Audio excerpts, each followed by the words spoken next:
trying to say all the right thing. Hank said he feel like this is just a setup for a trade. I just don't see how it will work, bro. I really don't. Seven. We're talking about he's 38 years old. And he's not that young prolific Chris Paul who runs. This is Golden State style. They run and gun. That's what they do. I don't know how Chris Paul is going to fit into that unless he comes in with the second unit and sets the table for the bench players to run the actual offense opposed to running and gunning. Because if he in there with Steph Curry, they get it kicked. Let's go. Do you put a lot of responsibility on Steve Kerr as a coach to make this thing work with that second unit? Because you're talking about two completely different styles of play now with just one team. So how much pressure do you put on Steve Kerr as the head coach to make sure that he's able to put the right guys in the right positions in these two units? I don't put too much pressure on Steve Kerr due to the fact that he already has 4 rings. With that being said, they're already an established franchise or whatnot. We know they're going to make it to the playoffs. I put all the pressure on CP3. Are you going to fit in, or are you going to go in there and try to create something new? Will Chris Paul be there by the end of the season, or will he get traded? I think he's gonna. I think he would be a good trading piece, but I don't know how. I don't know what his value is looking like right now. I think what's going to happen is, as IBA was just saying, it might be one of those situations where Steve Kerr, when you see Chris Paul comes in, regardless of who's on the floor, that's when he wants to slow the offense down.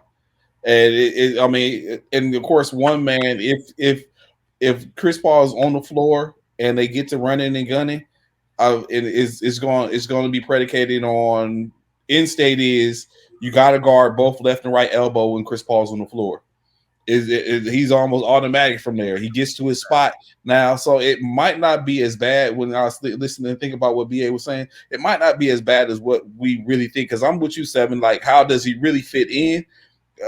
Or saying like I know they ain't bring him to Golden State with the expectancy of you're going to run our second unit. I expect that they expand to run him till the wheels fall off. And then for what Hank was saying, it might be one of those situations like this isn't working as we thought it was. Who's out there by the trade deadline? Who's out there that would be willing to take him? And that's where it is. So I think they, just like anything else, they got options. Myers isn't running the front office anymore, but I think they still got options. Yeah, didn't they do something like this with D'Angelo Russell a few years ago? Brought him in, got rid of him at that trade deadline. Yeah, pushed him on, turned him into turned him into Wiggins, right? Yeah, I believe so. Yep. That's a good point. Hey, that's a great point actually. I don't know, man. It doesn't make sense to me. It never did, and it still don't. More importantly, because I don't feel like Chris Paul is going to accept this role that apparently is, being laid out for him. I just don't think he's going to be able to accept it. Hank, will we look at Steph Curry? Let's say hypothetically this thing do work, and let's say he gives Chris Paul a damn championship. He would have gotten Kevin Durant his championships. Will we look at Steph Curry like in another space because he have gotten KD rings and Chris Paul rings? Will we look at it any different? Because I know a conversation before used to be like if got Russell the ring, or if LeBron had got Carmelo a ring, it would be a greater look or this, that, and the third. Will we do that for Steph Curry as well? I would think so. I mean, he get number 5. That's wow. I mean, he got 4 already, and he got the Finals MVP. That to me boosted him up all the way up there.